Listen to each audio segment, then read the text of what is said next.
Y todos, Buenos días, profesor. ¿qué tal? Muy buen día. Tenemos un minutito.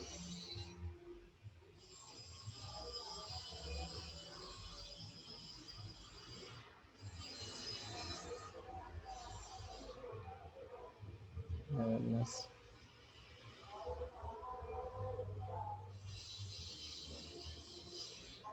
Un par de minutos mientras van ingresando sus compañeros.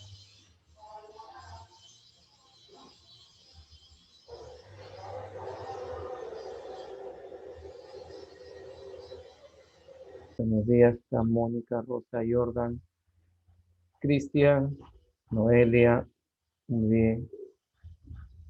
Bruno, Anthony, Jonathan, Diego, Vanessa, ¿qué tal? Adrián, Miguel,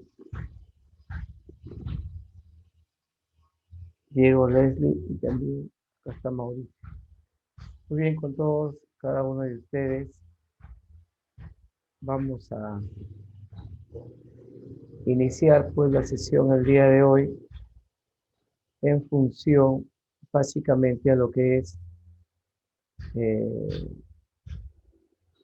la continuación, como habíamos venido trabajando, hola Fernando, de lo que es la filosofía antigua, ¿recuerdan? Entonces aquí vamos a ver un momentito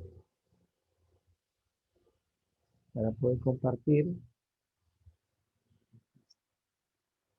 Muy bien. Aquí nos habíamos quedado, ¿cierto? En lo que es la filosofía antigua. Entonces, como les había mencionado en su momento, la filosofía antigua es muy amplia. Nosotros vamos a analizar la filosofía antigua específicamente en lo que es Grecia y obviamente dentro de ello vamos a encontrar el periodo cosmológico, el periodo antropológico y el periodo de la sistematización. Bien, eso es lo primero que tenemos que tener en cuenta. Como les había mencionado la semana pasada, el tema central aquí que vamos a manejar está en función básicamente a lo que es, en primer lugar, un poquito porque están haciendo ruido por aquí los vendedores. Entonces, hablamos nosotros de la Piscis, que es la naturaleza, y del Arge o Arche, que es el elemento ordenador de todo lo que existe, ¿no? Entonces, partiendo de esa premisa, nosotros podemos recordar básicamente que todo lo que era para los griegos, todo lo que existía, debería tener un elemento ordenador. Y es ahí donde aparecen por las escuelas, y se acuerdan que les había mencionado acerca de la escuela jónica, llamada Escuela de Mileto, donde encontrábamos a tres grandes representantes, que era Tales, Anaximandro y Anaxímenes. Ahora vamos a hablar de la segunda escuela, que es la escuela itálica, ¿no? La escuela itálica perteneció, creo que también les había mencionado la escuela itálica, ¿sí? Acerca de Pitágoras, ¿no? ¿Sí? ¿Recuerdan que les hablé de Pitágoras? Confirmen si hablamos de Pitágoras o aún no hablamos de Pitágoras. Ah, ok. Muy bien. Entonces, la escuela itálica, llamada escuela pitagórica, ya, no hay problema.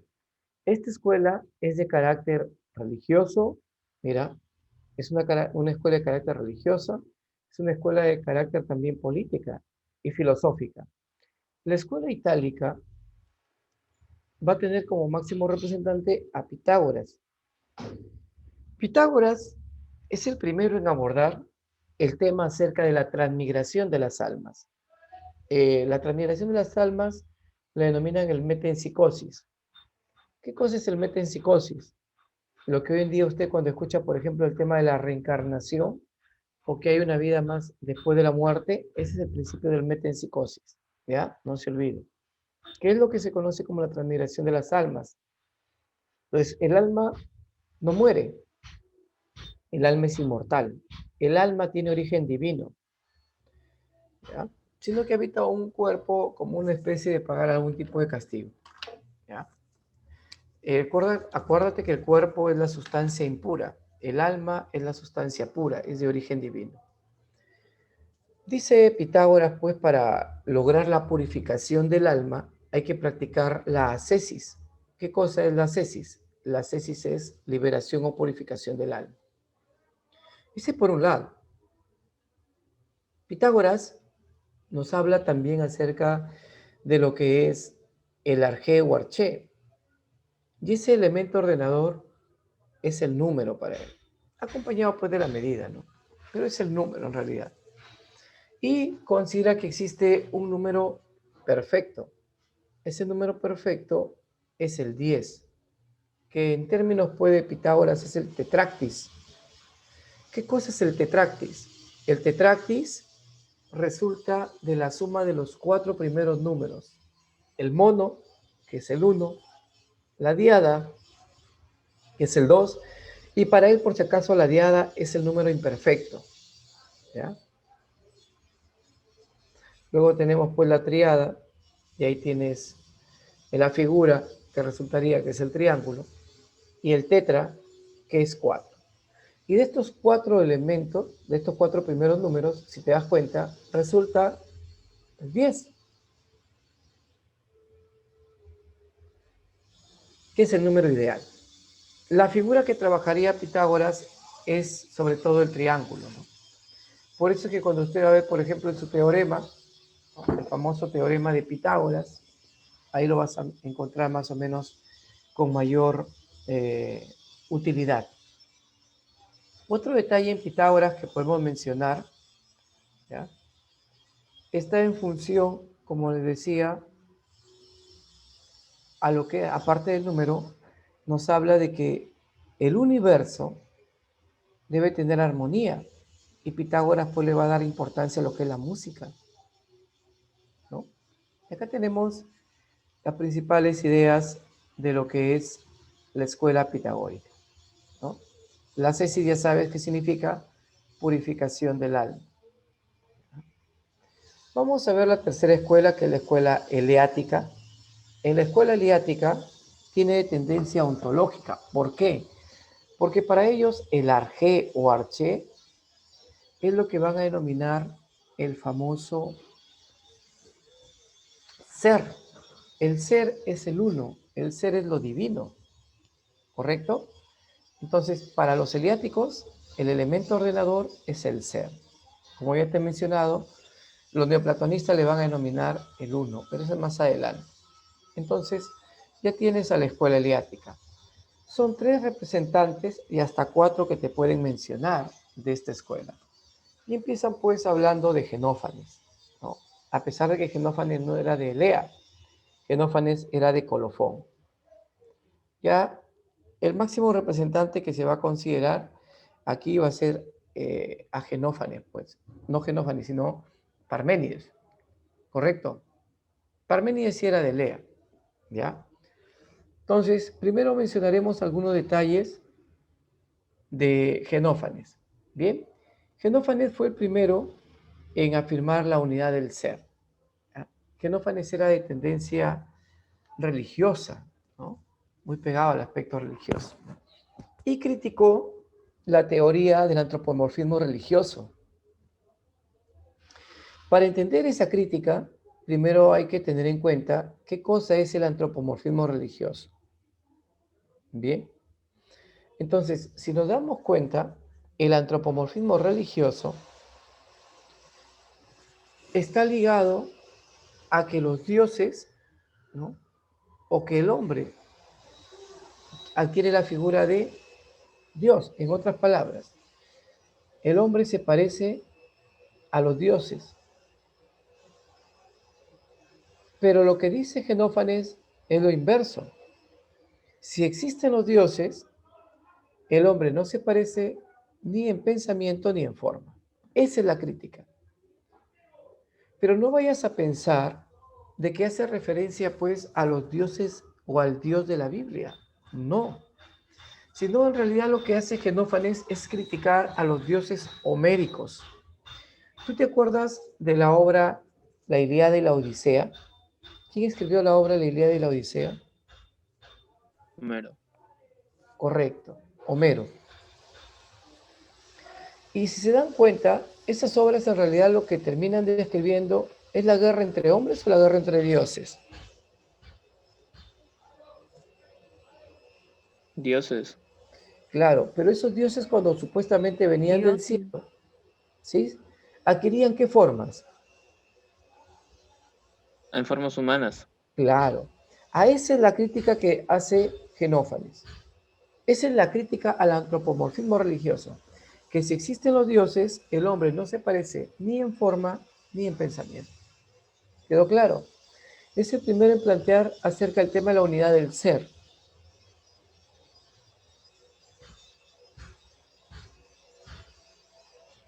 Todos los heliáticos, sin excepción, todos negaron el movimiento. Todos. Y ellos consideran que el conocimiento se reduce a opiniones. ¿Ya? Esas son ideas generales que hay que tener en cuenta. Y ahí tenemos pues, tómenle captura a esta parte. Yo ya les hablé de Genófanes, tómenle captura a esta parte.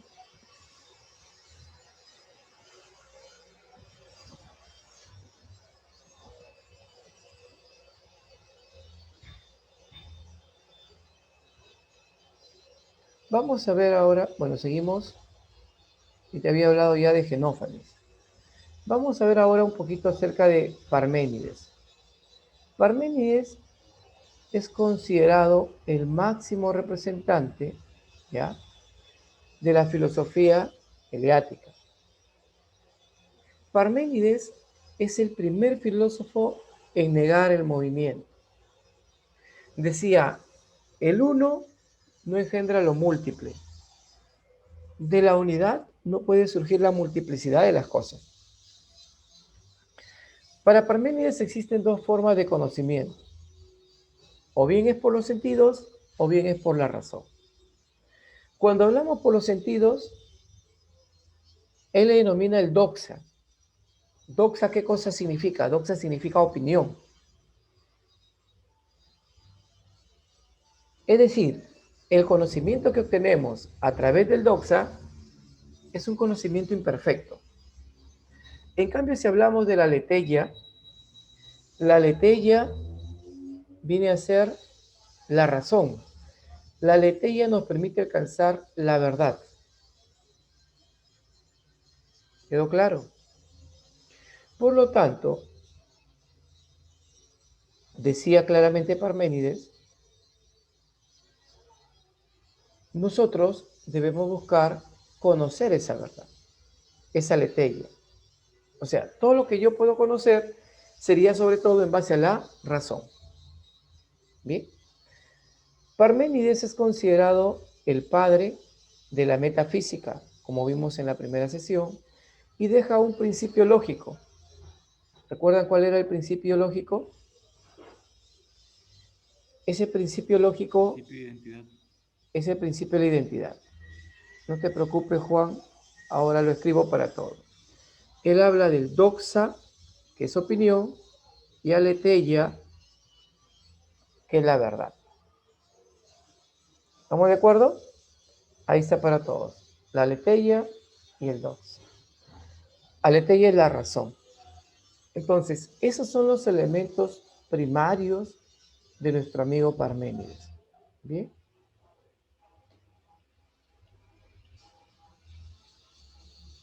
Vamos a ver ahora lo relacionado a Zenón de Elea.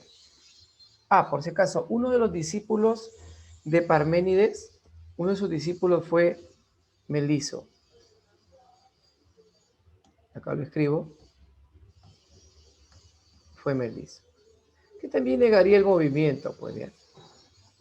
Vamos a hablar de Zenón de Elea. Zenón de Elea también niega el movimiento, sino que para negar el movimiento, ¿qué es lo que hace Zenón de Elea? Construye algunos razonamientos o paradojas. Esos razonamientos o paradojas recibieron el nombre de aporias. O sea, las aporias son razonamientos que nos permiten demostrar, como él diría, que el movimiento no existe o la imposibilidad del movimiento. Y también recuerdas que Zenón de Elea fue considerado por Aristóteles como, a ver si se acuerdan,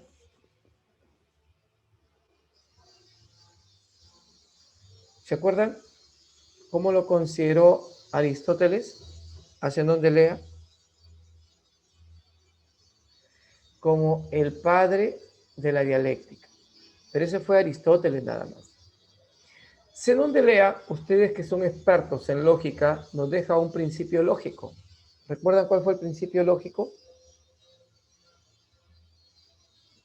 No se olviden, el principio de la reducción al absurdo. ¿Correcto? Ahí lo agregan. Zenón de Lea desarrolla el principio de la reducción al absurdo. Entonces, ahí tenemos claramente a estos tres grandes representantes de la escuela aliática, y a veces pues te mencionan a Meliso, pero recuerda que Meliso, aparte de negar el movimiento, fue discípulo de Parménides. Tómenle captura a esta partecita. Entonces tenemos la tercera escuela, que es la escuela eleática.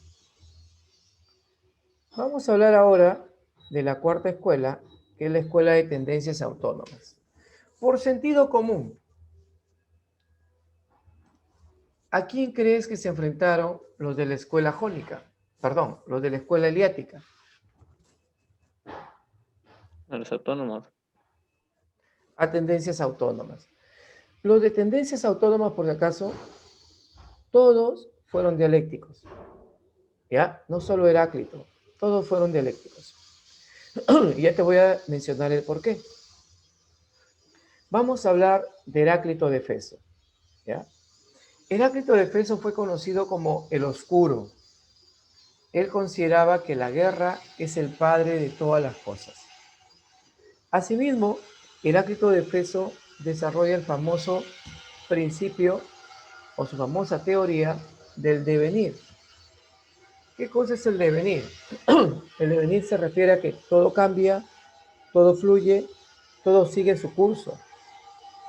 Nada permanece constante. Por eso es que Heráclito hace énfasis en la contradicción. No se olviden, en la contradicción. En tal sentido, para Heráclito de Éfeso, en su teoría por el devenir, dejaría una gran frase. Una persona que se baña 2 veces en las aguas de un río ya no es la misma persona, ¿no? Ya hablamos pues de todo fluye, todo cambia, todo sigue su curso. Asimismo, Heráclito de Éfeso va a ser considerado por Carlos Marx y por la gran cantidad pues, de filósofos como el padre de la dialéctica, ¿bien? Iniciador de la dialéctica. Entonces, aquí tenemos a nuestro amigo Heráclito de Éfeso. Recuerda pues que para él el arjé es el fuego, ¿no? Es el fuego. Luego hablamos un poquito de Empédocles. Empédocles, mira lo que decía Empédocles, ¿no? Solo conocemos una parte de nuestro contexto, una parte de lo que nos ha tocado vivir. No conocemos todo, ¿no? Aquello con lo que generalmente interactuamos. ¿Recuerdas que Empédocles se lanzó, ¿no?, al volcán Etna, que pues obviamente nunca saldría? Asimismo, Empédocles considera que el origen de todo cuanto existe son 4 elementos. ¿Se acuerda? Agua, aire, tierra y fuego, que son unidos y separados por 2 fuerzas: el amor, que tiende a unir; el odio, que tiende a separar. Asimismo, decía Empédocles, las cosas son y van dejando de ser. Mira, las cosas son y van dejando de ser. Ahí está pues una de las ideas de cómo podemos hablar del cambio. Bien, acá tenemos a nuestro amigo Empédocles. Luego vamos a encontrar a Anaxágoras. Anaxágoras, por si acaso, nos habla de 2 elementos, ¿ya? Pero quiero hacerte reflexionar sobre algo. A ver, al toque, brevemente. Usted me va a decir, ¿ya? Para Tales, el origen de todo, ¿cuál es? Agua. Para Anaximandro,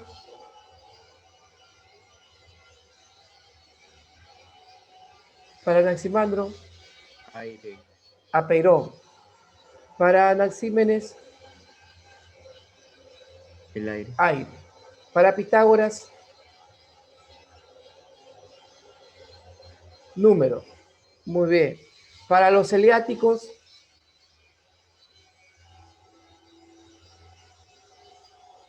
le dije, ¿no? Para los heliáticos, el ser. El ser. Perfecto. Para Heráclito, el fuego. Muy bien.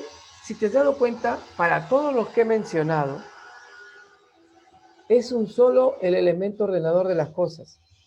A esos filósofos que conciben un solo elemento como ordenador de las cosas, ¿cómo se les denomina? Monistas. Entonces ya sabes quiénes son los filósofos monistas.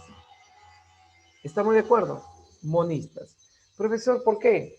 Porque hay otros, no se olviden, monistas. No vayan a pensar que porque todo procede del mono, no. ¿Ya? Sino que conciben a un solo elemento como ordenador de todas las cosas. ¿Y por qué aclaro esto? Porque a partir de Empédocles dice, no es un elemento, sino es 4 elementos los que ordenan las cosas. Y a Empédocles se le conoce como un filósofo pluralista. ¿Quedó claro? ¿Por qué pluralista? Porque conciben a más de un elemento como el ordenador de las cosas. ¿Quedó claro? ¿Sí? Confírmenme si quedó claro. Perfecto. Luego vamos a encontrar a Anaxágoras. Y Anaxágoras nos habla de lo siguiente. Dice Anaxágoras, en un principio todo era un caos, todo es un desorden. Y ese caos o desorden está formada por semilla de las cosas. Esa semilla de las cosas, Anaxágoras le denominó espermatas. ¿Qué cosa es el espermatas? La semilla de las cosas. A lo que usted le conoce como homeomerías. Pero las homeomerías es un concepto empleado por Aristóteles para referirse al espermatas. Sin embargo, y aclaro, en las preguntas de examen, cuando les dicen quién planteó las homeomerías, siempre ustedes les van a dar para que marquen Anaxágoras. ¿Quedó claro? Bien. Entonces, Anaxágoras nos habla de las homeomerías, que fue el tema que en realidad eran las espermatas, que son la semilla de las cosas, que están en caos, en desorden. Y este caos o desorden necesita un orden. Y es ahí donde plantea el nous. ¿Qué cosa es el nous? El nous es la razón. ¿Ya? El nous es la razón. El nous es el que le va a dar orden al espermatas. Pero ¿cómo te vienen las preguntas? Filósofo que plantea que el origen de las cosas se debe a una sustancia material y a una sustancia inmaterial. Así te va a venir, ¿eh? ¿Cuál es la sustancia material? El espermatas. ¿Cuál es la sustancia inmaterial? El nous, que es la razón. Pregunto, ¿Anaxágoras concibe a un elemento como ordenador de las cosas o más de un elemento? Más de un elemento. Por lo tanto, Anaxágoras sería un filósofo monista Pluralista. o pluralista. Pluralista. Bien. Entonces, cuando ustedes les pregunten, ¿son filósofos pluralistas? ¿Qué vas a marcar?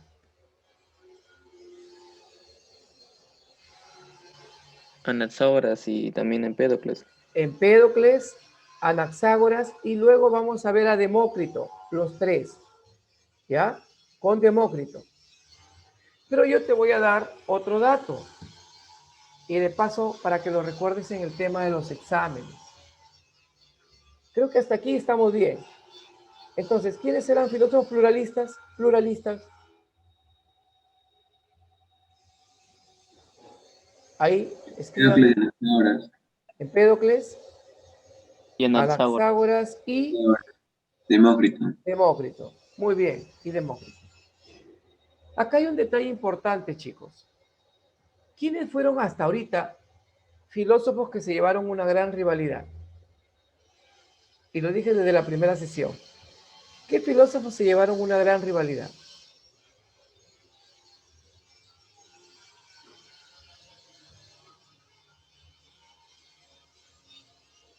¿Recuerdan? ¿Quiénes se llevarían una gran rivalidad?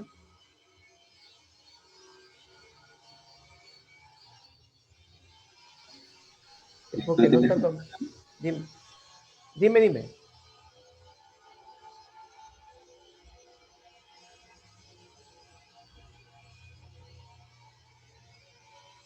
¿Saben quiénes se llevan una gran rivalidad? Platón, Sócrates, no, ni siquiera estoy hablando de ellos, por si acaso, ¿ah? Y no hubo rivalidad entre ellos, aunque te parezca mentira.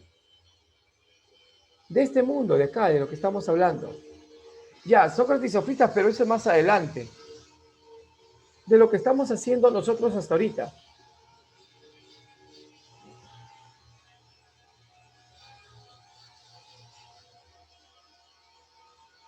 Claro, la escuela eleática y la escuela autónoma. Pero ¿saben quiénes sobre todo? Parménides y Heráclito. ¿Correcto? Parménides y Heráclito. ¿Y por qué les menciono esto? Porque hay filósofos que van a tratar de armonizar, conciliar el pensamiento de Parménides y Heráclito. A esos filósofos que conciliaron el pensamiento de Heráclito con Parménides se les denominó filósofos pluralistas. ¿Correcto? Entonces, cuando usted le pregunte quiénes fueron filósofos pluralistas, ¿qué vas a marcar? Empédocles y Anaxágoras. Empédocles y Anaxágoras. ¿Sí? ¿Me entendieron? Confirmen si me entendieron. Perfecto. Entonces, ¿quiénes son los filósofos pluralistas? Pluralistas.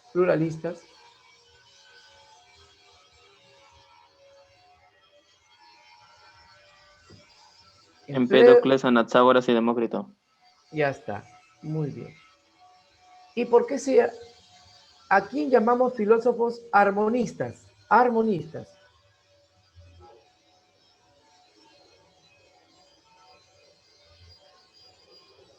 Para que note, aquellos que conciliaron el pensamiento de Parménides con el pensamiento de Heráclito son armonistas. ¿Y quiénes fueron esos filósofos armonistas?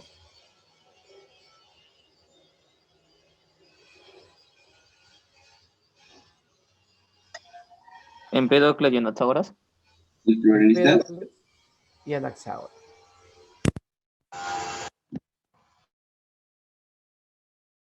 Ahí ya tenemos básicamente algunas preguntas desarrolladitas. Vamos a ver a la escuela atomista. La escuela atomista consideran que el arjé o arché es el átomo. El átomo es una sustancia infinita, ilimitada, invisible, indivisible, que se diferencia por su tamaño, forma, posición. Bien. Asimismo, los atomistas introducen el concepto de lo que es el vacío. Para ellos el vacío es igual a un no ser. Y dentro de sus máximos exponentes pues vamos a encontrar a lo que es Leucipo y Demócrito. Leucipo, el fundador de la escuela atomista, comienza a desarrollar el principio de causalidad. No tiene una explicación. Pero el que va a ser más importante es Demócrito. Demócrito es el que introdujo el concepto de vacío. Él. Y también nos deja un principio lógico Demócrito, si se acuerdan. El principio de la razón suficiente. Ese es la edad antigua. O sea, todo tiene una explicación, todo tiene una razón de ser. Eso es el principio de la razón suficiente, por si acaso. ¿Ya? Si te preguntan, filósofo que planteó la razón suficiente, pero en la edad moderna, no vas a marcar Demócrito, porque Demócrito era en la antigua. Leibniz. ¿Sabes quién? Leibniz. En la edad moderna. Leibniz. Leibniz. En la edad moderna fue Leibniz. En la edad antigua fue Demócrito. Muy bien. Muy O bien, sea Juan. que el primero en plantearlo fue Demócrito. Sí, el primero en plantearlo fue Demócrito. ¿Quedó claro, Juan? Sí, profesor. Muy bien. Tome captura de esta parte. Ahí están los detalles.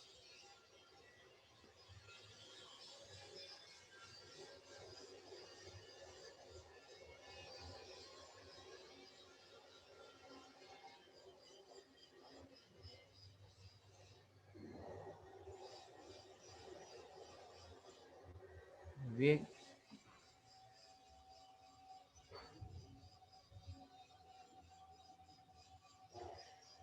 Teniendo en cuenta todos estos detalles, vamos a ver ahora el segundo periodo de la filosofía antigua, que es el periodo antropológico. ¿Qué cosa es el periodo, o bueno, qué significa el periodo antropológico?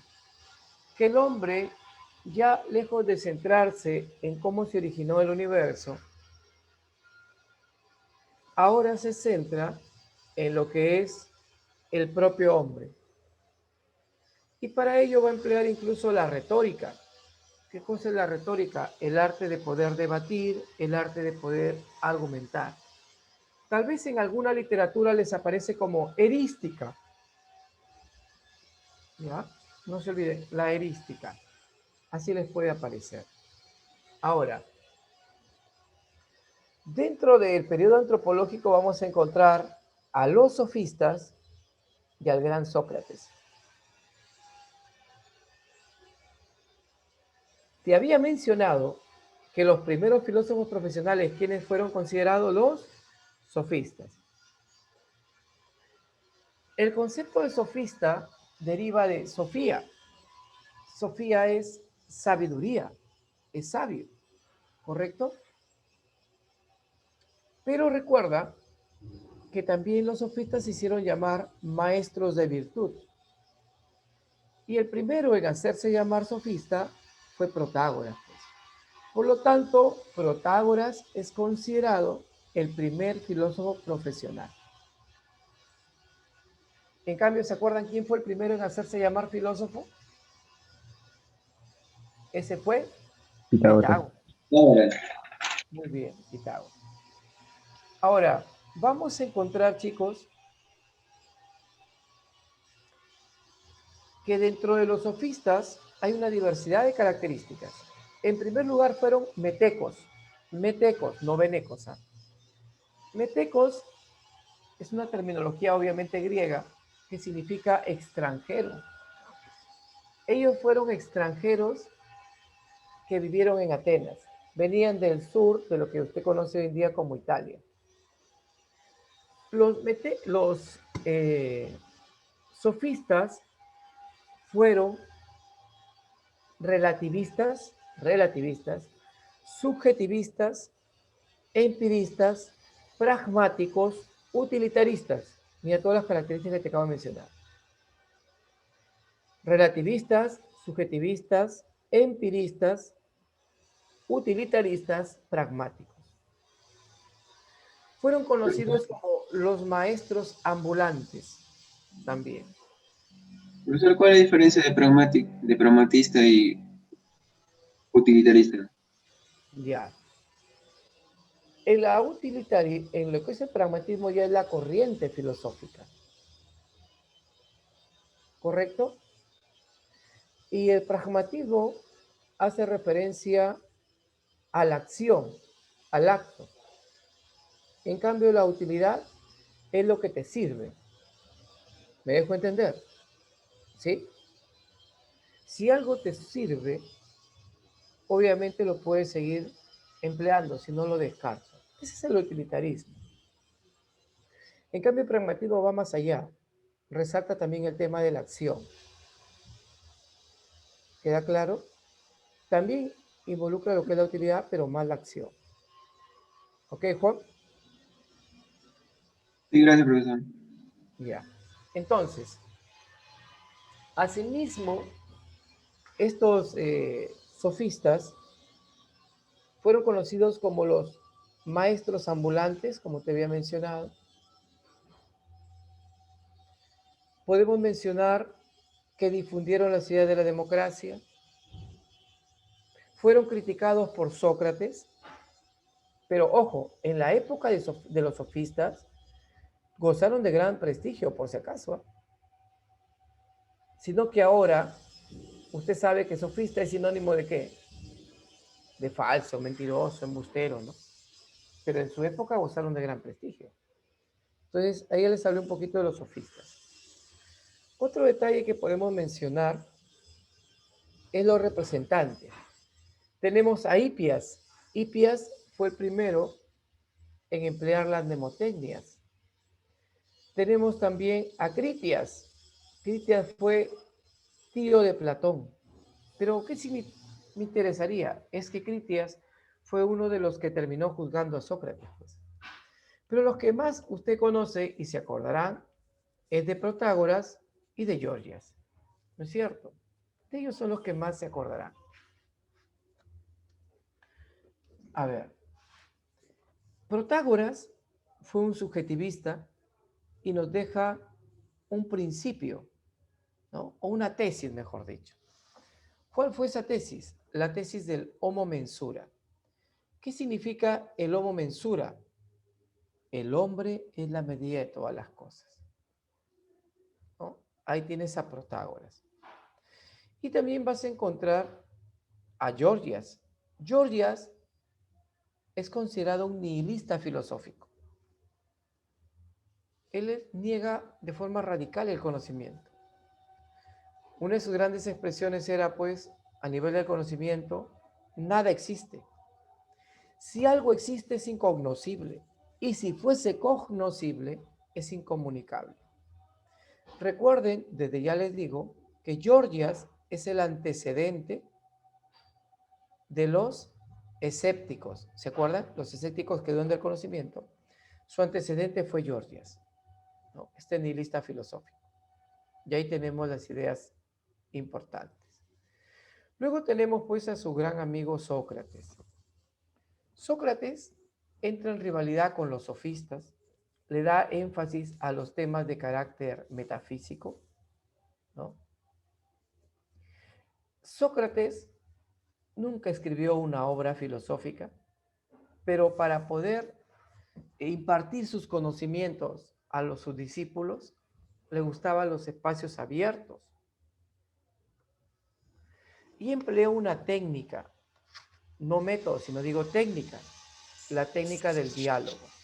El método es el método mayéutico. El método mayéutico, como les había mencionado, pasa por algunas fases, ¿no? Primero es la ironía. ¿Qué cosa es la ironía? Que debemos aceptar que algo desconocemos, debemos aceptar la ignorancia. Esa es la ironía. Una vez que usted acepta que algo desconoce, entra a tallar lo que es la mayéutica. La mayéutica es la búsqueda de la verdad. Y de ahí se da, pues, dentro de esa búsqueda de la verdad, el proceso de la inducción. ¿Qué cosa es la inducción? Que vamos a tener el conocimiento de lo particular a lo general. Y la última fase es la definición. ¿Qué cosa es la definición? Es el conocimiento general que debemos adquirir. Recordar que Sócrates nunca escribió una obra filosófica, pero deja grandes frases como solo sé que nada sé y conócete a ti mismo. Y ahí tenemos a nuestro amigo. Recuerda que él es conocido, como te dije en su momento, padre de la ética, pues, ¿no? Padre de la ética. Tómale captura a esta parte. Muy bien, tómale captura a esta parte.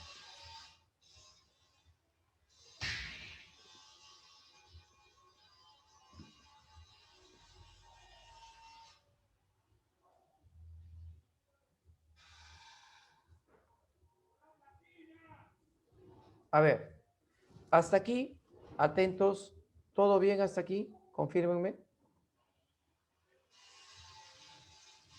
Profesor, ¿cuál era el primero que dijo de los sofistas que había criticado a Sócrates? ¿Cómo? No te escuché. El primero que había criticado a Sócrates, el sofista, ¿cómo se llama? Critias. Ya. que había mencionado que Critias, sobre Critias le preguntan, ¿no? Fue uno de los que condenó a Sócrates, porque Sócrates entró en una rivalidad con los sofistas, ¿ya? Critias fue tío de Platón, y paradójicamente, recuerdas que Platón fue discípulo de Sócrates. A ver, un voluntario, a ver que active su micro, cualquiera, un voluntario, voluntaria, para para plasmar el método mayéutico. ¿Quién se anima? No se cansen de levantar su manito. A ver.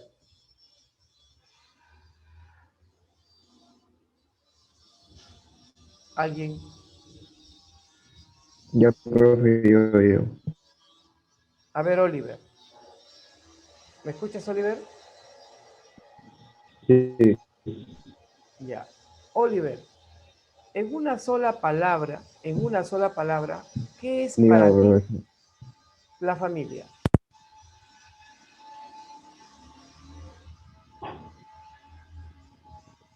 Esto es un conjunto de personas que están unidas mediante un vínculo sanguíneo y también un vínculo de fraternidad.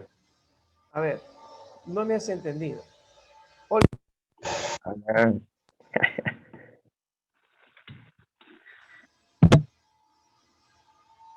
¿Sí?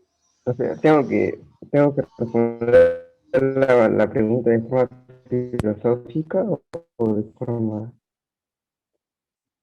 En una sola palabra, me digas qué es para ti familia. Una sola. Ah, es la palabra, ya. Esto, fraternidad. Se vuelve complejo.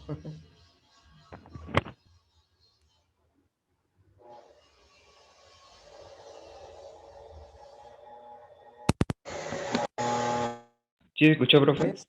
¿O no? A ver, ¿qué me dijiste? Esto, fraternidad.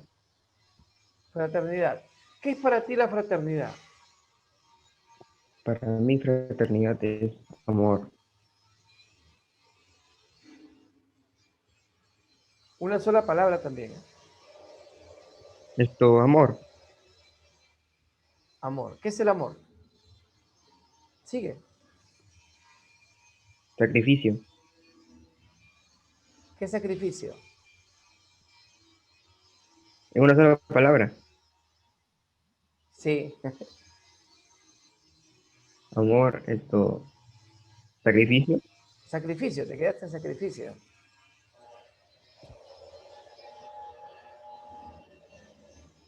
Es que no puedo Poco a definir poco, amor en una sola palabra, profe. ¿sabes por qué? Porque el tema aquí es que la persona ya no encuentra más y se complica. Puedes hacerlo en dos o tres, pero va a haber un momento, puedes incluso utilizar tres palabras, ¿ah? Sino que el tema es que va a haber un momento en que ya no sabes qué responder. Entonces tienes que reconocer que algo desconoces. ¿Eso cómo se denomina? Les había mencionado. ¿Eso cómo le Ignorancia. denomina Sócrates? No. ¿Se acuerdan cuando Ignorancia. alguien... No, no, no. ¿Qué fase? Llama ¿Qué fase? ironía. La ironía. Ese es. ¿Quedó claro? La ironía, y eso quería llegar. En la ironía, la persona tiene que reconocer que algo desconoce. Esa es la ironía, la ignorancia, el reconocimiento de la ignorancia. Y a partir de ahí podemos empezar con la mayéutica, que es la búsqueda de la verdad, que vamos de lo particular a lo general, hasta llegar a la definición universal. Muy bien, vamos entonces a continuar con nuestro amigo Sócrates, como te decía, conocido como el padre de la ética. ¿Por qué conocido como el padre de la ética? Porque para Sócrates deberíamos practicar el etos.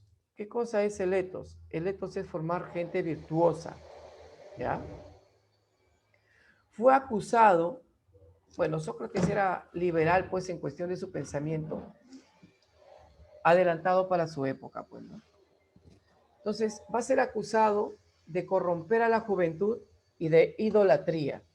son los móviles que lo acusaron, ¿ya? Vamos a encontrar también que Sócrates, por ejemplo, le dan dos sentencias. La primera sentencia fue el destierro. Bien, el destierro fue la primera sentencia. Sócrates se negó, porque para él el destierro era algo humillante. Es como decirte, todo lo que tú has sido en toda tu vida no tiene razón de ser. Entonces Sócrates decía, ¿cómo quedan mis discípulos? Todo lo que les enseñé fue mentira, entonces se queda. Es ahí que le dan la segunda sentencia, que es la muerte. Y la muerte a través pues de la cicuta. Recuerden que la cicuta es una planta que tiene propiedades alucinógenas, que preparada pues en un brebaje con grandes cantidades te origina la muerte. En el Perú también tenemos plantas alucinógenas. Por ejemplo, en la selva, el ayahuasca. En la sierra, San Pedro, ¿no? Entonces ahí tenemos la sentencia que emite. Vamos a hablar ahora de una reflexión que les decía. Sócrates mencionaba que el hombre no peca por desidia, sino peca por qué, peca por ignorancia. Por eso peca, por ignorancia. Entró en rivalidad con quienes, le dije, con los sofistas. Sócrates decía de los sofistas, ¿no? Los sofistas relativizaron el conocimiento. Los sofistas comercializaron, lucraron del conocimiento. Y su conocimiento no tiene consistencia, decía pues Sócrates. Cuestionó mucho a los sofistas. Ya por eso pues terminaron condenándolo al pobre Sócrates. Esa es una gran rivalidad. Tómenle captura a esta partecita. Profesor, Dime. el arete para Sócrates nada más es significado de virtud, ¿no? Claro, el arete es la virtud, pues. Es la virtud. Es el etos. Para los griegos, el arete es la virtud. Muy bien. Entonces, el estado ideal para Sócrates, ¿cuándo se construye? Cuando se practica lo que es el etos, es la virtud. Ahí están las frases, su intelectualismo moral, y aquí está el etos. Ese es el ideal del hombre. Con esto reforzamos con estas tres ideas lo que te había hablado pues de Sócrates, conocido como el padre de la ética. No te olvides, padre de la ética. ¿A través de qué enseñó a sus discípulos, te dije, Sócrates? A través del diálogo. Muy bien, la técnica del diálogo. ¿Cuántas obras escribió Sócrates? Ninguna. Ninguna obra pues escribe Sócrates. Deja grandes frases, sí, ¿no? Vamos a ver ahora el último periodo, que es el periodo sistemático. ¿Por qué se denomina sistemático? Porque estos dos grandes filósofos, como fueron Platón y Aristóteles, sistematizarán, organizarán, ordenarán todo el pensamiento griego hasta esa época elaborada. Por eso es periodo sistemático. Se centran obviamente en la categoría del ser. Entonces, ellos sistematizan, organizan, estructuran, ordenan el conocimiento que hasta esa época se había dado.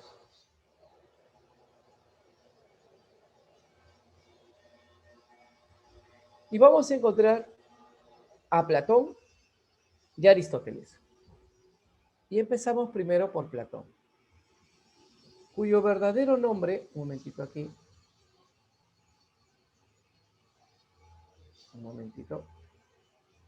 cuyo verdadero nombre de Platón fue Aristócles, ¿correcto? El verdadero nombre de Platón fue Aristócles. Ahora, detalles muy importantes que van a recordar de Platón. A diferencia de Sócrates, a Sócrates le gustaba enseñar en campos abiertos, ¿no? Al aire libre. En cambio, ya con Platón, ¿ya? Sócrates era así, campo abierto libre. En cambio, con Platón, Ya no, aparece que un lugar establecido donde enseñar. Y ahí aparece pues la famosa academia, ¿no? La academia de Platón. La principal teoría, ojo, de Platón fue la teoría de las ideas. Platón es el iniciador del idealismo de tipo objetivo. Él inicia el idealismo objetivo. Bien. Y su principal teoría, ¿cuál fue? Te acabo de mencionar. La teoría de las ideas, llamada también teoría de las formas. Ojo, acuérdate. Teoría de las ideas o teoría de las formas. Bien. Vamos a encontrar ahora que para Platón todo surge aquí.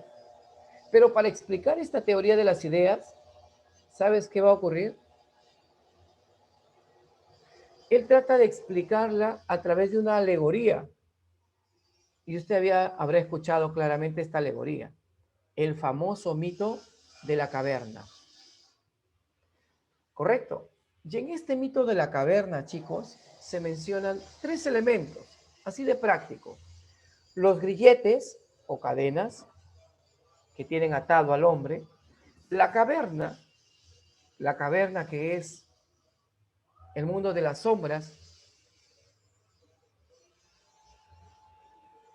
Y el sol. El sol que representa la luz, el conocimiento, la razón. Ahí están los 3 elementos. Y dice pues Platón que nosotros habitamos la caverna viene a ser el mundo imperfecto. Y las cadenas son nuestros límites, las que nos atan a seguir en ese mundo, las que no nos permiten avanzar. Pero cuando logramos deshacernos, logramos librarnos de esos grilletes, de esas cadenas, podemos llegar a la portada, a la entrada de esa caverna. Y encontramos la luz del sol, el conocimiento. Y de ahí surge pues una pregunta de examen. ¿Qué tema se aborda en el mito de la caverna? Y esa es la pregunta de examen, yo lo acabo de explicar. Porque esa es una alegoría. La caverna está oscura, es el mundo de las sombras. En cambio, usted ve el sol es la razón, es la verdad. Entonces, ¿cuál es el tema del mito de la caverna? Es la naturaleza del conocimiento. Si el conocimiento parte de los sentidos, o el conocimiento racional. Y acá está. El tema es la naturaleza del conocimiento. Preciso. Esa era la respuesta. De esta teoría, podemos decir que hay 2 clases de conocimiento, que ya te habrás dado cuenta. A ver, ¿cuáles son esas clases de conocimiento para Platón? ¿Qué me dice? ¿Cuáles serían esas clases de conocimiento para Platón? Ahí van escribiendo en el chat. ¿Cuáles serían esas clases de conocimiento para Platón? Que las acabo de mencionar.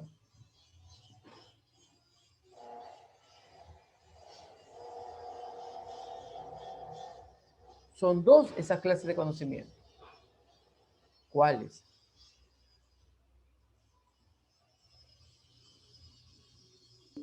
Profesor, ¿puede volver a repetir, por favor? Muy bien. Repito lo del mito de la caverna, ¿sí? Último, profesor. Ve. Les mencionaba que el mito de la caverna es una alegoría en la cual Platón hace referencia a 3 elementos. Los grilletes, que son las ataduras, representan los límites de la persona. La caverna, que todo es oscuro, es el mundo de las sombras, de la apariencia, la mentira, el engaño. Y la luz del sol, que representa la razón, el conocimiento. Por eso llegamos a la conclusión de que el tema es la naturaleza del conocimiento. Y yo les preguntaba, en tal sentido, para Platón, ¿cuántas clases de conocimiento hay? Esa era la pregunta. ¿Y cuántas clases hay? 2. El conocimiento sensorial y el conocimiento racional. Uno que es por medio de la razón y el otro por los sentidos. Pero acá hay que tener en cuenta un detalle muy importante. Para Platón, el conocimiento, y escúchame bien porque esta también salen varias preguntitas de examen. Para Platón, el conocimiento sensorial y racional son distintos. ¿Ya? Para Platón, el conocimiento sensorial y racional son distintos. Esto trae como consecuencia la otra teoría, la teoría de los mundos de Platón. Y para Platón, usted sabe que existen 2 mundos. El mundo sensible, que es el mundo de la mentira, del engaño, del conocimiento a través de los sentidos. Es el mundo imperfecto. En cambio, por otro lado, tienes el mundo inteligible. El mundo inteligible es el mundo ideal, es el mundo perfecto, es el modelo, es el arquetipo. Y ahí está. Es la razón. ¿Quedó claro? El mundo sensible, tu mundo de las sombras, pues de la mentira, el engaño, la apariencia. ¿Estamos de acuerdo, chicos? Entonces, para Platón, ¿cuántas clases de conocimiento hay? 2, pero son distintos. ¿Cuántos mundos hay? 2, el mundo sensible y el mundo inteligible. Hasta aquí, ¿alguna pregunta? Confirmen, o todo está claro. Confirmen, chicos.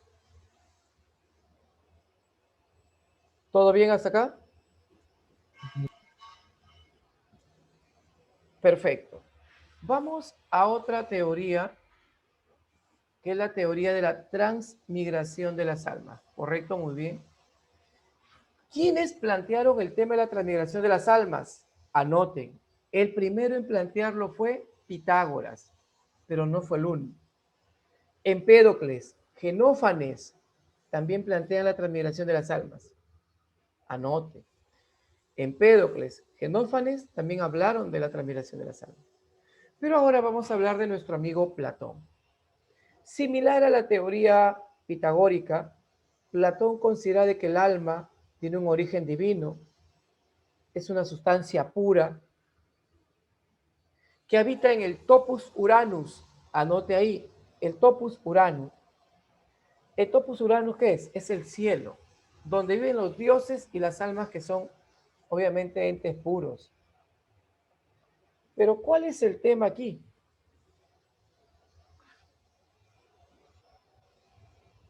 Que una de estas almas de pronto desobedeció.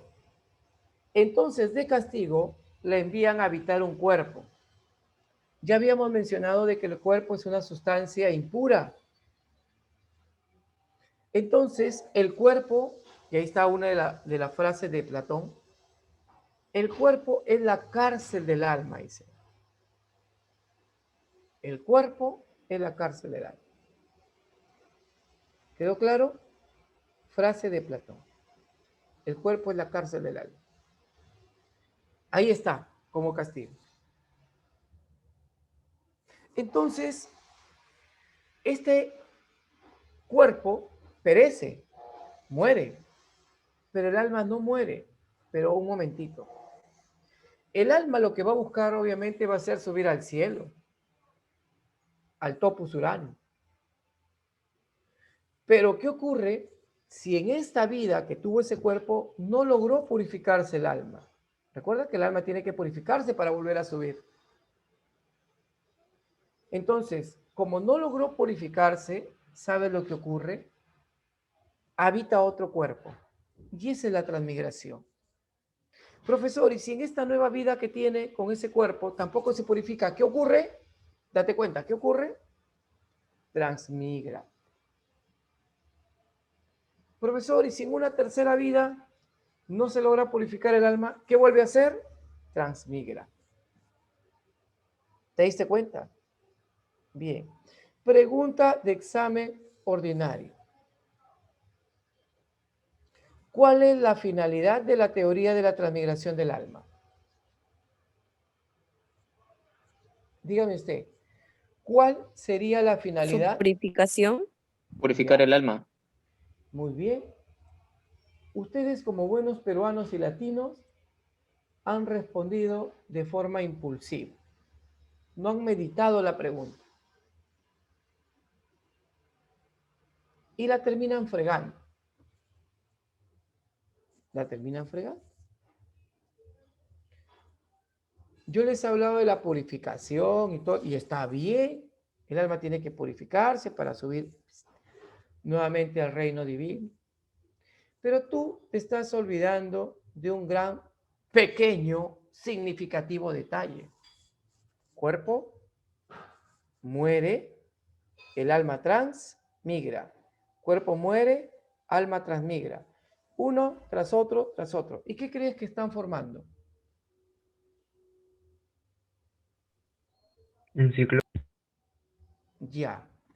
Si te das cuenta, están formando un encadenamiento. Y para que llegue, obviamente, al topus Uranus que usted ha hecho, ¿qué necesita? Romper las cadenas. Perfecto. Esa es la finalidad de esta teoría. Romper con el encadenamiento. Porque una vez que usted rompe con ese encadenamiento, cuerpo, alma, etcétera, etcétera, ¿qué ocurre? Automáticamente usted asciende. ¿Quedó claro, chicos? Y esa es la respuesta a la pregunta del examen. Pregunto nuevamente, ¿quedó claro? ¿Sí? Profesor, Hola. Sí, profe. ¿y cómo es que se logra el purificamiento? A través de las buenas acciones, a través del buen obrar. ¿Estamos de acuerdo? Ah, ya, Eso listo. es. Porque para Platón deberíamos buscar ser mejores personas. Es por eso que los filósofos griegos decían deben gobernar los mejores. No como acá en el Perú, pues que gobierna cualquier cosa. Pero bueno, pero bueno. Y la teoría sobre el cielo y el infierno como la Divina Comedia, ya, eso es renacimiento. Y ese es enfoque bíblico. Acá estamos hablando de los griegos, pues. No la friegues todavía porque ahí todavía no había esas connotaciones. Estamos hablando de lo mitológico, de lo mágico, sino que acá los griegos le dan una, ¿qué cosa? Connotación racional. Por eso es que hablábamos del paso del mito al logos. El logos es conocimiento, es investigación, es ciencia, es darle un fundamento teórico. ¿Estamos de acuerdo, Diego? Claro. Esa teoría ya está en el fundamento bíblico, digamos. Que tu alma va a ser obviamente condenada al fuego del infierno, ¿no? Pasas por tu purgatorio, y es más, algunos ni siquiera van a ir al reino de Dios, ni a conocer a Dios, solo se quedan ahí en un fuego eterno. Tú me estás hablando de la obra de la Divina Comedia del renacentista, ¿no? Dante Alighieri, que ya veremos en filosofía moderna el Renacimiento. ¿Cuál era la finalidad también? ¿Y bajo qué parámetros se construyó? Vamos a ver la teoría política de nuestro amigo Platón. Mira, todo lo que te estoy hablando lo encuentras en la obra La República. Y ya que te mencioné, y si gustas, toma nota, ¿no? Obras de Platón, La República, Las Leyes, El Fedón, Cratilo, Gorgias, Sofista, El Banquete, son obras de Platón. Teeteto, otra obra de Platón. De nuevo, para los que gustan, porque a veces vienen obras, de los más importantes, pues, ¿no? Pues, obra de Platón, la principal fue La República. Tienes Las Leyes, El Fedón, Cratilo, Teeteto, el banquete, apología a Sócrates también, apología a Sócrates.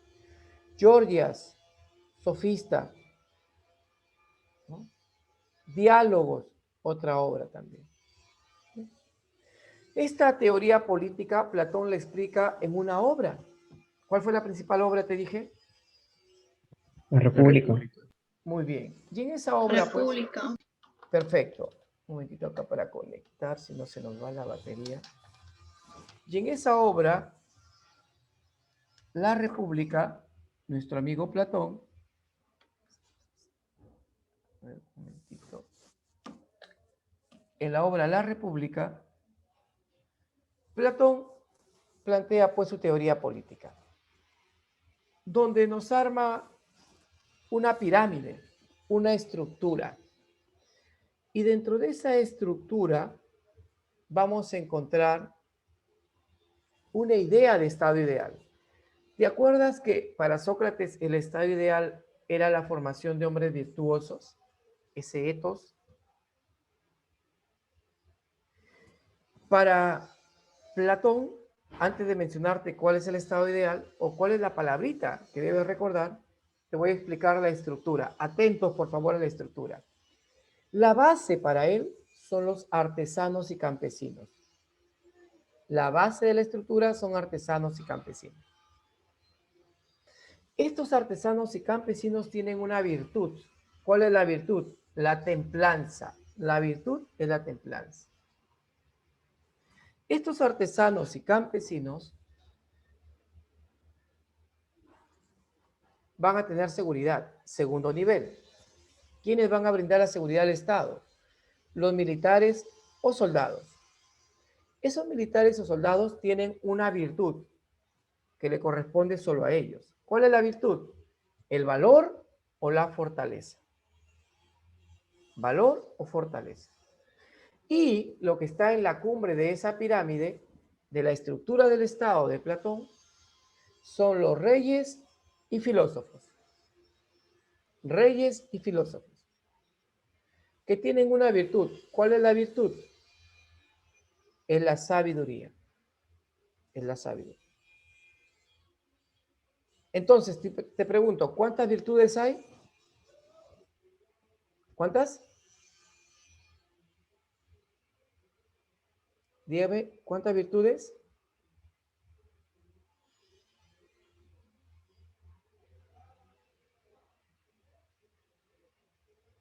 Tres. Muy bien. Hay un error porque faltó una. Y es un error que lo he hecho a propósito. Porque usted solo se... No la jorobes. Si te has dado cuenta, cada parte tiene su virtud, pero hay una virtud suprema. Esa virtud suprema es para todos los miembros del Estado. Yo te he dicho virtudes que son a cada parte del Estado. Artesanos campesinos, templanza. Soldados militares, valor, fortaleza. Reyes filósofos, sabiduría. Pero la virtud que es para todo el Estado es la virtud suprema. ¿Cómo se denomina esa virtud? La justicia. Entonces, pregunta de examen. Para Platón, ¿cuándo se alcanza el estado ideal? ¿Cuándo se practica qué? Justicia. Muy bien, gracias por equivocarte. No, yo los he conducido al error, no es la justicia. Y la mayoría de chicos en esa pregunta marcó la justicia. Y no es la justicia, es el bien. El bien es el bienestar, el bien común. Eso es el principio que debe manejar todo Estado, la consecución del bien. A nivel constitucional, usted que habrá hecho el tema del Estado, si revisan el artículo 44 de la Constitución Política del Perú, donde se plantea deberes del Estado, uno de esos deberes es garantizar el bienestar general de la población. Mira, ¿y desde dónde venía la idea del bien? Porque cuando hablamos de bien, es lo mismo que decir bienestar o bueno, por si acaso, ¿ya?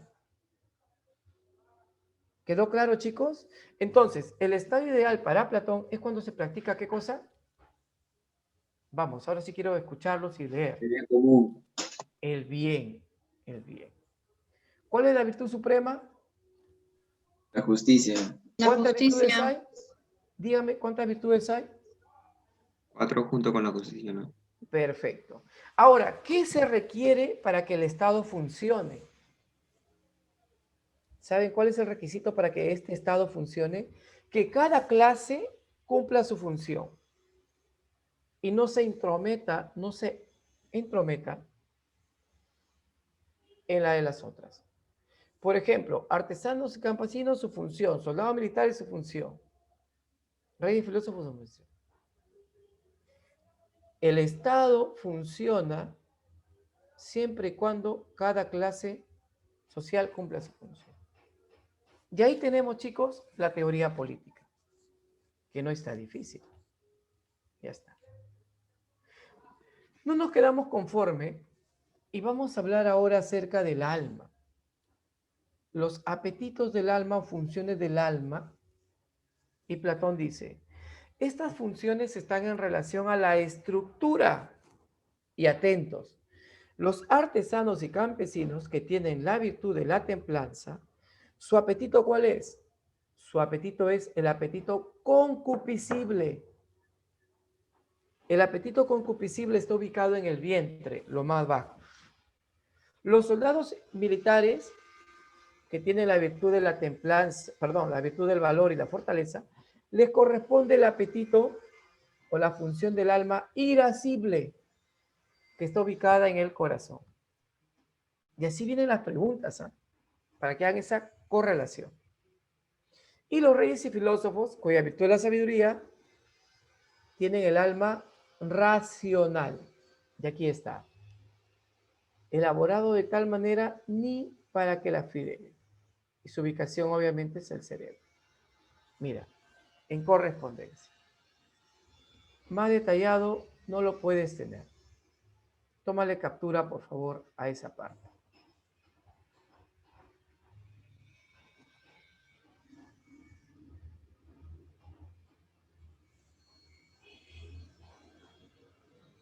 Hasta aquí, chicos, pregunto, ¿todo bien?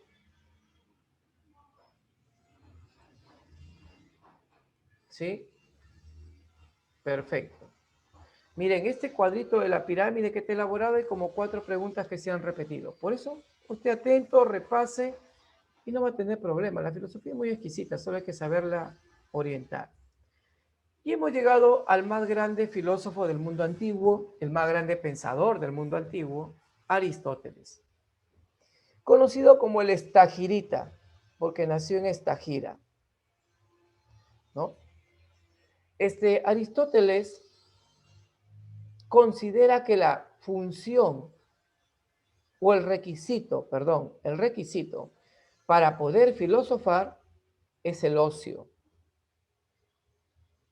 Pero el ocio entendido como el tiempo que gozaban, pues, estos filósofos para reflexionar y meditar sobre la problemática del universo, la naturaleza, el hombre, la política. No como hoy en día, pues, que la sociedad usted lo lleva para hacer otras actividades. Aristóteles.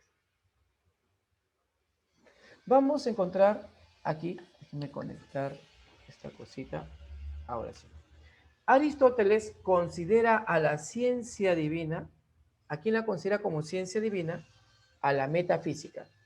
La metafísica para él es la ciencia divina o filosofía primera. Los libros de Aristóteles se agrupan de la siguiente manera, ¿no? Fueron distribuidos en 2 grupos llamados libros esotéricos y libros exotéricos. Los libros esotéricos son libros escritos para gente que conoce de filosofía. No se olvide. Esotéricos, libros escritos para gente que conoce filosofía. Los exotéricos es para el pueblo. ¿Estamos de acuerdo? Bien. Eso hay que quedarnos claro. Entonces, vuelvo a reiterarte. los libros de Aristóteles se distribuyen en esotéricos y exotéricos. Considera, aquí ahora sí,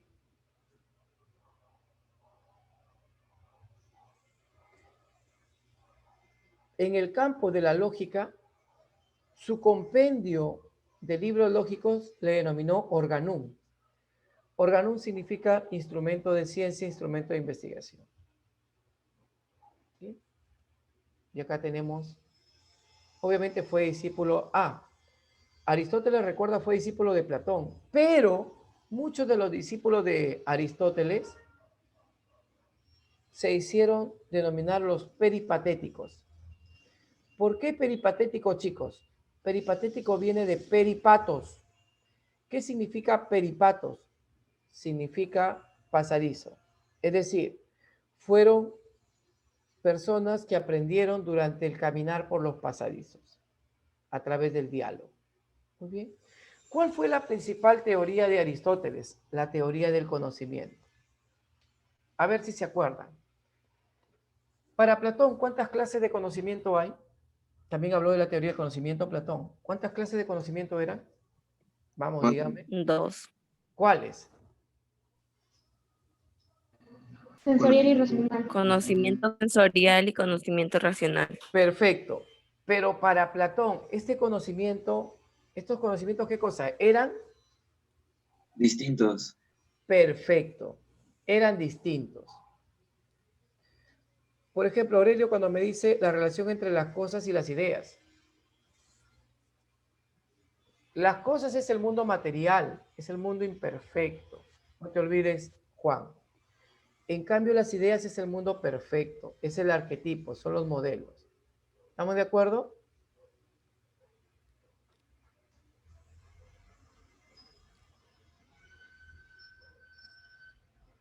Bien. Recuerden que Platón va a ser considerado en la Edad Medieval como un representante del realismo. ¿Qué cosa es el realismo? Aquella concepción que dice que los universales, es decir, los conceptos, están fuera del mundo material. Los universales ya existen por sí mismos. Por ejemplo, si yo hablo de la felicidad, no es porque yo lo vea que es una característica de hombres que están felices, no, sino que ya existe el concepto de felicidad. Ya lo veremos más adelante en filosofía media. Muy bien, volvemos a Aristóteles. A diferencia de su maestro Platón, para Aristóteles, el conocimiento sensorial y racional es una continuidad. El conocimiento es una continuidad. ¿Por qué es una continuidad? Porque se inicia en los sentidos, pero se procesa en la razón. Por lo tanto, en la fuente del conocimiento, que es lo mismo que decir el origen del conocimiento, para Aristóteles son importantes tanto el conocimiento sensorial y racional, pero le da un punto adicional al sensorial. Esa es la diferencia con su maestro. Y mira, en la teoría del conocimiento es una continuidad que va de lo sensorial hacia lo racional. ¿Quedó claro, chicos? ¿Quedó claro esa diferencia con su maestro? Confirme.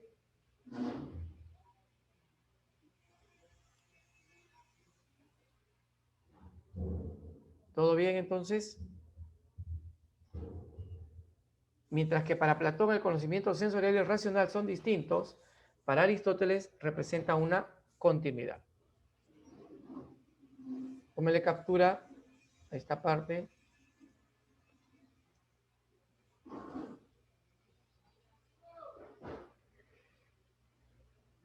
A diferencia pues de Platón, Aristóteles ya lo que construye es el famoso liceo para impartir sus enseñanzas, ¿no? Ahí aparece el liceo. Vamos a ver ahora algunas teorías de tu amigo Aristóteles.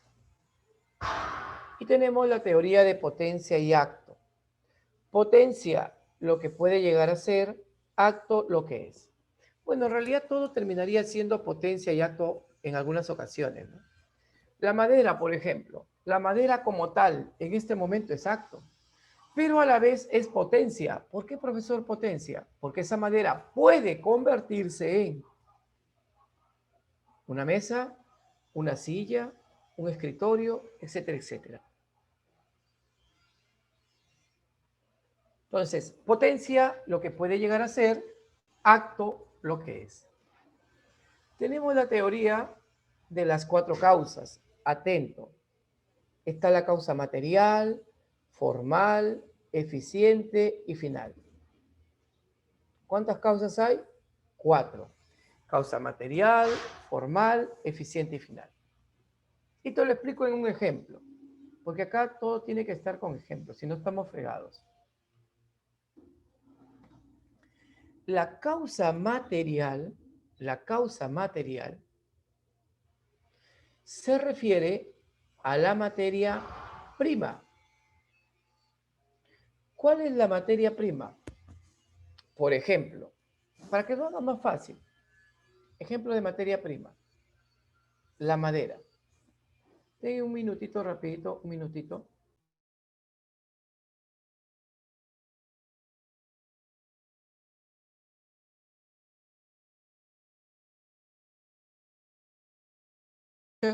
Para que no se cansen, unos 5 minutitos para que tomen un refrigerio o vayan a los servicios. ¿Les parece bien, chicos? ¿Sí? Sí, profesor. Ya. Perfecto.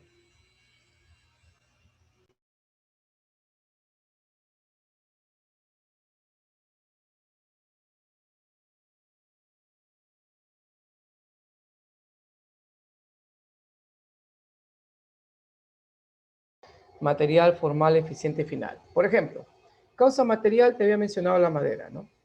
Material, la materia prima. La causa formal tiene que ver con la figura o la forma que usted le va a dar. Por ejemplo, yo quiero una mesa. La causa eficiente es cuando yo comienzo a construir la mesa. Y la causa final es cuando yo empleo la mesa. ¿Estamos de acuerdo? No te olvides que la causa final se explica el porqué de las cosas. Si a usted va a encontrar una pregunta, ¿no? Que viene un examen. ¿En cuál de las causas se plantea el porqué de la cosa? Causa final. Entonces, usted se acordará que en esa pregunta de examen, creo que fue sumativo, si han tenido oportunidad de revisar. Por ejemplo, una persona que utiliza las llaves para abrir la puerta, ¿qué causa sería? A ver, díganme. Aquella persona que utiliza las llaves para abrir la puerta, ¿qué causa sería?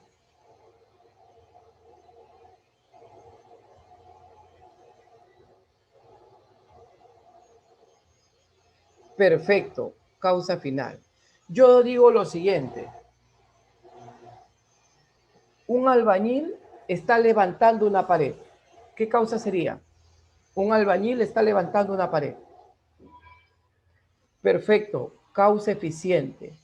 El albañil se ha ido a comprar cemento.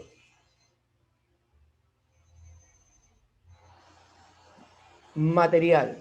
El albañil tiene la idea de construir una pared. Forma. Perfecto, formal. Muy bien. Excelente. Está bien comprendido esto, ¿ves? Que no es difícil. Vamos a ver la teoría del ilemorfismo. Ile es bosque, morfismo viene de forma. Por lo tanto, esta teoría plantea que todo lo que existe está compuesto de materia y forma. ¿Ya? Todo lo que existe está compuesto de materia y forma. Ya está. Luego tenemos la teoría política.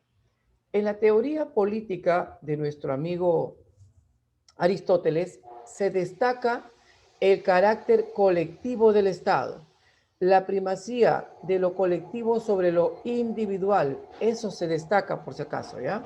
Primacía de lo colectivo sobre lo individual. Y su estado ideal está ligado a la parte ética, que es buscar el eudemonismo. ¿Qué es el eudemonismo en la perspectiva aristotélica? Eudemonismo es felicidad, ¿correcto? Eudemonismo es la felicidad. Entonces, cuando usted dice el estado ideal de Aristóteles, ¿cuándo se logra? ¿Cuándo se practica el eudemonismo? ¿Qué es el eudemonismo? Felicidad. Viene de eudema, ¿ya? Ya te he mencionado la felicidad, cómo la alcanzamos cuando el hombre participa de los asuntos públicos, de los asuntos del Estado. Recuerda la frase también aristotélica, ¿no? El hombre es un animal político, ¿no? Primacía de carácter. Y también podemos hablar de la teoría de las formas de gobierno. Esto también ligado a la política. ¿Cuántas formas de gobierno nos habla que existe Aristóteles? Entonces hay que recordar lo siguiente. Tiene las formas puras o normales y las formas impuras o anormales. A cada forma pura le corresponde una impura. Acuérdate bien, a cada forma pura le corresponde una impura. O a cada gobierno normal le corresponde un anormal. ¿Cuáles son las formas puras? La monarquía, la aristocracia y la democracia. Y su degeneración. A ver, la monarquía degenerada la denomina tiranía. La aristocracia degenerada, oligarquía. Y la democracia degenerada es la demagogia. Y aquí tenemos aquí, chicos. Ni para que me la vayan a fregar. ¿Correcto? Ahí está. Completito. Y a veces vienen pues las formas puras e impuras. Ahí está desarrollado. Que sí, tómele captura a esta parte.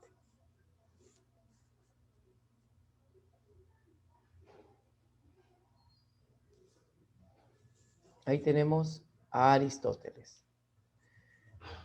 Obras de Aristóteles, si gustan, tomen nota, algunas obras. Tienes Organum. En psicología se acordarán ustedes que les han mencionado el peripsique, ¿no? El peripsique. Encuentras Ética a Nicómaco. Recuerda que Nicómaco fue el nombre que le dio a su hijo. Y también el padre, en honor al padre, fue de Aristóteles. Tienes la obra Física, la obra Metafísica, la obra Parva Natura, con V, Parva Natura, también de Aristóteles. Muy bien, la obra La Política, en política, la obra La Política.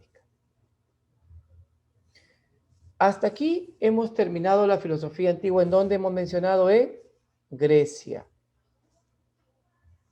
Ahora vamos a ver la filosofía helenística romana.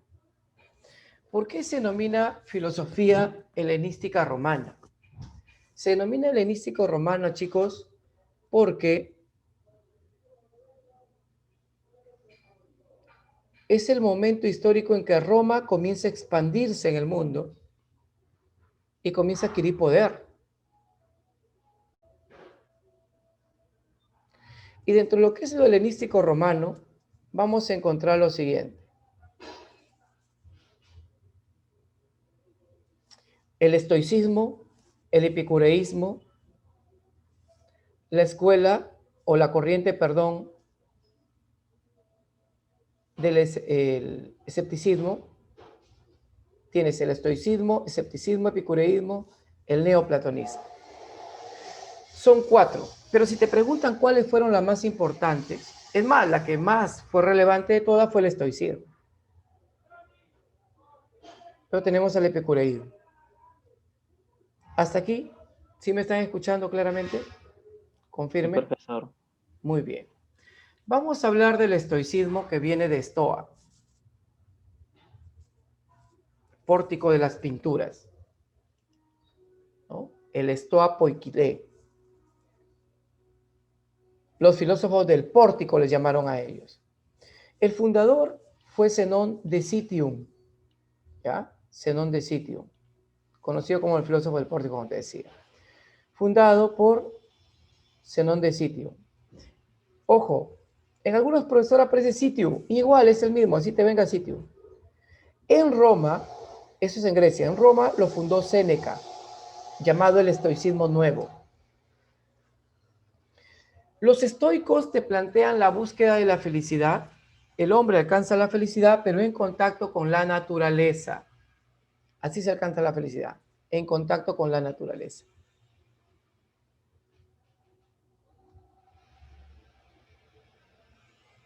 Ese es por un lado, en contacto con la naturaleza. Y el hombre, en este caso el filósofo, debe buscar ser autosuficiente. ¿Qué significa autosuficiente? Que se baste a sí mismo. Debemos practicar la abstinencia, dicen ellos. ¿Qué cosa es la abstinencia? Abstinencia es privación. ¿Ya? Abstinencia es privación. Y acá tenemos, que saben que el bien supremo para ellos es la felicidad. Pero ¿cómo alcanza la felicidad? En contacto con la naturaleza, como te había mencionado. ¿Ahí está? Muy bien. ¿Qué debemos practicar? Te dije, la abstinencia. ¿Qué cosa es la abstinencia? Privación. También nos habla de todo lo que existe ya está determinado, ¿no? Está la tesis del determinismo. Y el alma es como una tabla rasa, es decir, vacía cuando viene este mundo. Ya se ha mencionado que el sabio tiene que ser autosuficiente, bastarse a sí mismo. Muy bien. Acá un momentito. Ups. Salimos de acá.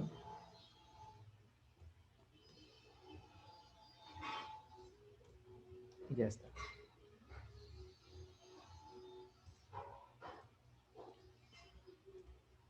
Muy bien. Ahí tenemos a los estoicos, pero hay un detalle que hay que recordar. ¿Quién o quiénes representan el antecedente de los estoicos? Después de la muerte de Sócrates, chicos, ¿ya? Después de que muere Sócrates, aparecen escuelas menores. ¿Cuáles fueron esas escuelas menores? Los cínicos y los cirenaicos.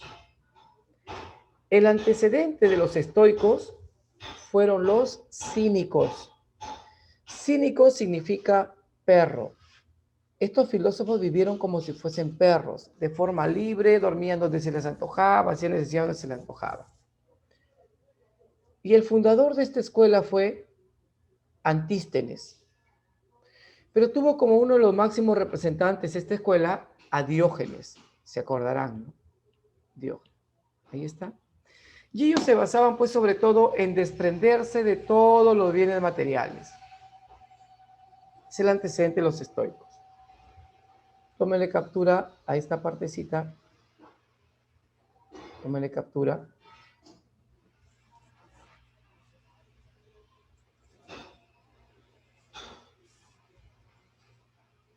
Luego tenemos la segunda corriente importante, que es el epicureísmo. El epicureísmo tú lo vas a encontrar como corriente hedonista o del placer. Así también lo encuentran. Hedonista o del placer. Y en esta escuela epicureísta fue fundada por Epicuro, ¿ya? Fueron conocidos también como la escuela del jardín, ¿no? Los filósofos del jardín. ¿Qué decían los epicureístas? Se debe evitar tener miedo a la muerte y el miedo a los dioses. ¿Por qué no debemos tenerle miedo a la muerte y a los dioses? Y de forma muy simplista decían lo siguiente: porque los dioses son seres puros. ¿Qué hacen en el mundo material que es impuro? Entonces acá no están los dioses, no hay que tener miedo. Tampoco hay que tenerle miedo a la muerte. ¿Por qué? Porque cuando la muerte aparece, usted ya no tiene vida. Y cuando tiene vida, la muerte no está presente. Entonces no hay que tenerle miedo, decían ellos, ni a los dioses ni a la muerte. Más bien se debe enseñar los límites del placer, ¿no? Y ahí se ve claro, se debe enseñar la accesibilidad a los límites del placer y también que el dolor es pasajero. Eso se debería enseñar. Recuerden que plantearían pues ellos que hay que practicar la aponía. ¿Qué cosa es la aponía? Ausencia de dolor. Entonces, ahí tenemos cómo alcanzamos, decían ellos, la felicidad. La felicidad la alcanzamos a través de la filosofía, cuyo fin de la filosofía es buscar que el hombre se libere de sus opiniones y de sus deseos. Eso debemos buscar, el hombre libere de opiniones y deseos. Es decir, opiniones que sean irrisorias, que no tengan sentido, que sean vanas, irracionales. Y los deseos, pues, que movilizan al hombre, ¿no? ¿Quién es el antecedente de los epicureístas, chicos? El antecedente de los epicureístas son los cirenaicos. De los estoicos son los cínicos, de los epicureístas son los cirenaicos. La escuela cirenaica, que es una escuela menor, fue fundada por Aristipo de Cirene, ¿correcto? Ahí está. Se basaron pues en el placer. Recuerden que hay placeres necesarios y placeres innecesarios. ¿Cuáles son los placeres necesarios? Aquellos que, satisfaciéndolo, nosotros logramos nuestra existencia, nuestra vida. Y los placeres innecesarios son superfluos. Son aquellos que no son necesarios en la medida de que no ponen en riesgo nuestra vida. Tómenle captura a esta segunda corriente filosófica. La escuela del epicureísmo.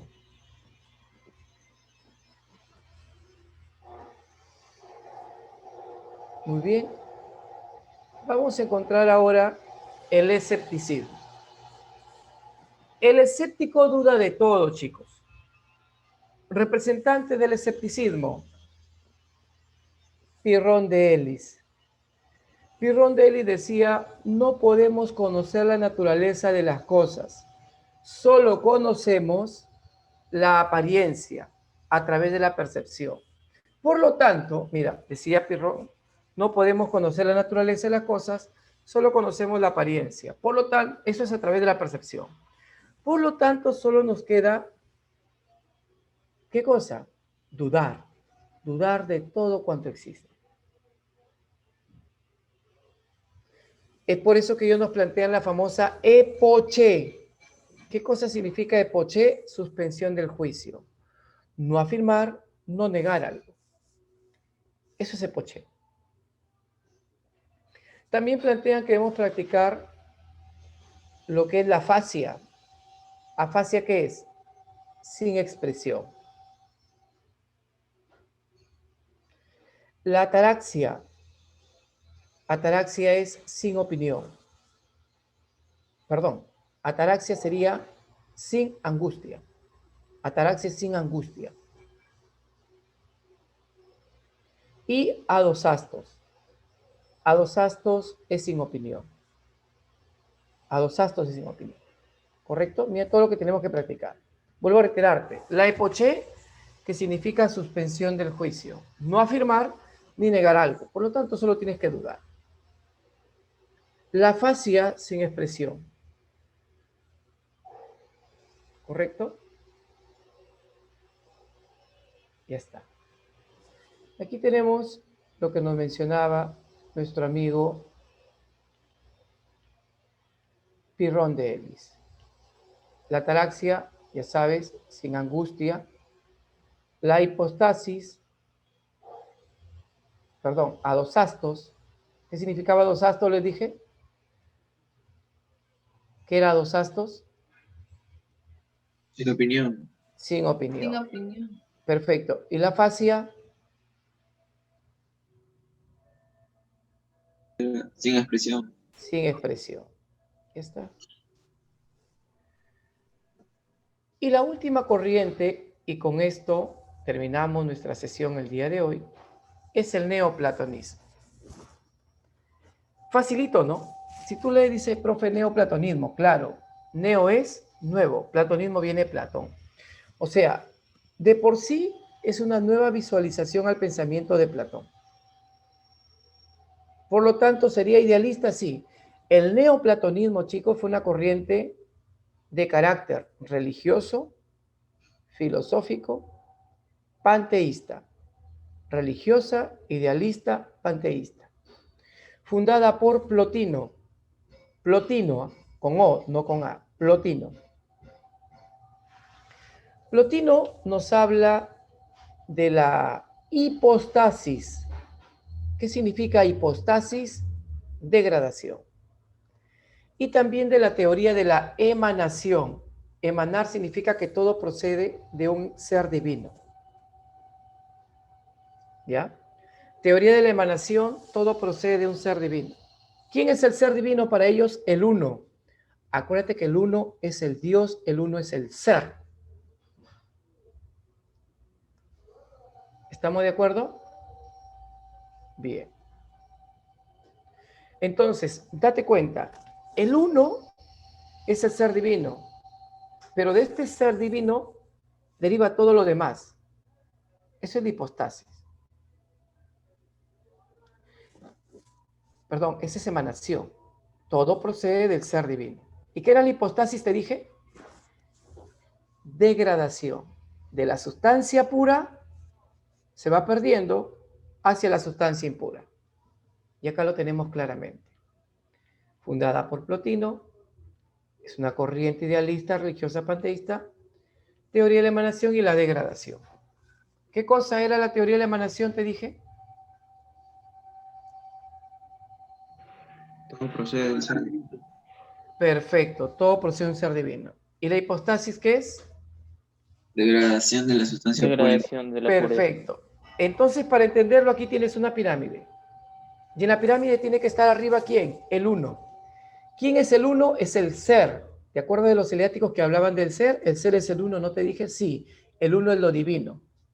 Es el ser puro. Y va bajando. Luego sigue el mundo inteligible. ¿Se acuerdan el mundo inteligible, el mundo perfecto? Ya. Luego se va degradando. El logos o inteligencia.